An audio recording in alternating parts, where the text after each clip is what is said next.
Got another fun vintage classic for you. This is called The Three Bears. And this book originally belonged to Bob Shepherd. It's got some really fun illustrations, and the copyright on here is 1942. Once upon a time, there were three bears who lived together in a house at the edge of the forest. There was a wee baby bear, a middle-sized mama bear, and a great big papa bear. They each had a bowl for their porridge. A little bowl for the wee baby bear, a middle-sized bowl for the middle-sized mama bear, and a great big bowl for the great big papa bear. They each had a chair to sit on, a little chair for the wee baby bear, a middle-sized chair for the middle-sized mama bear, and a great big chair for the great big papa bear.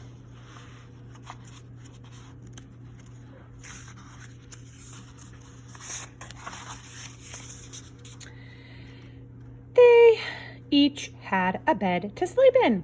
A little bed for the wee baby bear, a middle-sized bed for the middle-sized mama bear, and a great big bed for the great big papa bear.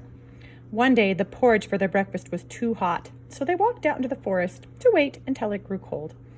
While they were walking, a little girl named Goldilocks wandered near their house. She had never seen it before. It was such a dear little house that she forgot all the things her mother had told her about being polite. First, she looked in the windows. Then she peeped through the keyhole. Then, seeing no one, she tried the door. It was not locked because the bears never bothered anybody else and thought nobody would ever bother them. So Goldilocks opened the door and went in. She was glad to see the porridge in the table because she was so hungry. If Goldilocks had been polite, she would have waited for the bears to come home. They probably would have invited her to breakfast, for they were nice bears. They were a little rough, as some bears are, but very good-natured and kind. But Goldilocks forgot her manners and did not wait. First, she tasted from the great big bowl. "That is too hot," she cried. Next, she tasted from the middle-sized bowl. "That is too salty," she cried. Then she tasted from the wee small bowl. That was neither too hot nor too salty. "This is just right," she said, and she ate it all up.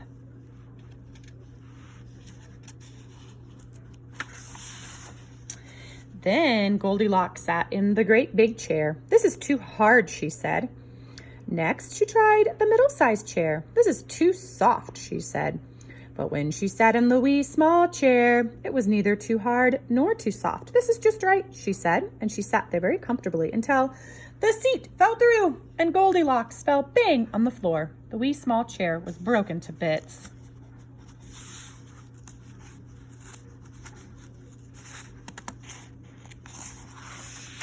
Then Goldilocks went upstairs to the bedrooms where the three bears slept.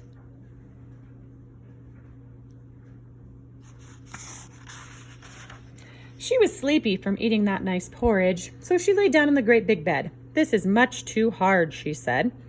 Next, she tried the middle-sized bed. "This is much too soft," she said.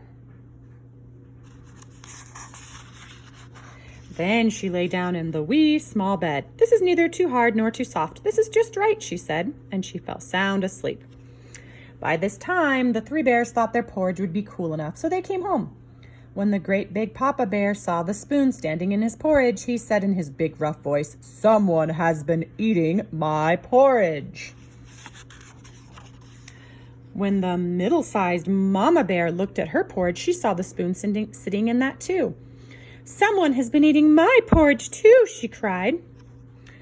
Then the wee baby bear looked at his porridge. The spoon was there, but the porridge was not. It was all gone. "Someone has been eating my porridge and has eaten it all up," said the wee baby bear in his wee small voice, and he began to cry. Then the great big papa bear looked at his great big chair. He saw that it had been pulled away from its proper place at the table. "Someone has been sitting in my chair," he said in his great big rough voice. The middle-sized mama bear saw the cushion of her chair had been pressed down. "Someone has been sitting in my chair too," she said in her middle-sized voice. And you know what the wee baby bear saw? "Someone has been sitting in my chair too and has broken it all to pieces," he said in his wee small voice. And then he began crying even harder. Then the three bears went upstairs. When the great big Papa Bear looked at his bed, he said in his great big voice, "Someone has been laying in my bed." Then the middle-sized mama looked at her bed. She said in her middle-sized voice, "Someone has been laying in my bed too." And do you know what the wee baby bear saw when he looked at his bed? He saw Goldilocks fast asleep. And the wee small bear said in his wee small voice, "Someone has been lying in my bed, and there she is." Now the great big rough voice of the great big Papa Bear had wakened Goldilocks a tiny bit. The middle-sized voice of the middle-sized Mama Bear had wakened her a tiny bit more. But when she heard the wee small voice of the wee baby bear, it was so sharp and high that it wakened her all at once. When she opened her eyes and she saw the three bears staring at her, she jumped out of bed and ran out of the room. She ran out of the three bears' house and down the path as fast as she could.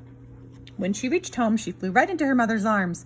She knew that she would never again go so far away from home alone. But even after that, she wondered if she would someday see the wee baby bear again. The end.